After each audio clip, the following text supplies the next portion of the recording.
খাগড়াছড়িতে যথাযোগ্য মর্যাদায় বিশ্ব রেড ক্রস ও রেড ক্রিসেন্ট দিবস পালিত হয়েছে।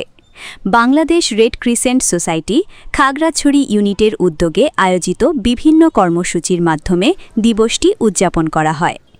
খাগড়াছড়ি থেকে বিপ্লব তালুকদারের প্রতিবেদনে দেখুন বিস্তারিত। দিবসটি উপলক্ষে বৃহস্পতিবার ৮ মে সকাল ৯টায় খাগড়াছড়ির রেড ক্রিসেন্ট ইউনিট অফিস প্রাঙ্গণে আনুষ্ঠানিকভাবে জাতীয় ও রেড ক্রিসেন্ট পতাকা উত্তোলন করা হয়। পরে ইউনিট কার্যালয় থেকে একটি বর্ণাঢ্য র্যালি বের হয়ে শহরের প্রেস ক্লাবের সামনে মানববন্ধন অনুষ্ঠিত হয়।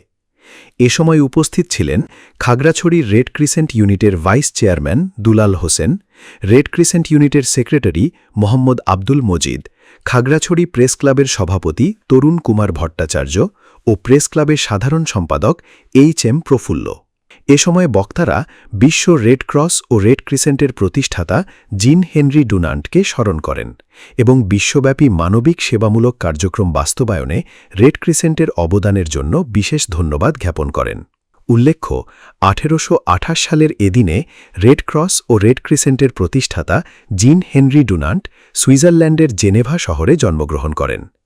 এই মহান ব্যক্তিকে শ্রদ্ধার সঙ্গে স্মরণ করার জন্য প্রতি বছর তার জন্মদিনটিকে বিশ্ব রেড ক্রস ও রেড ক্রিসেন্ট দিবস হিসেবে সারা বিশ্বে পালন করা হয়।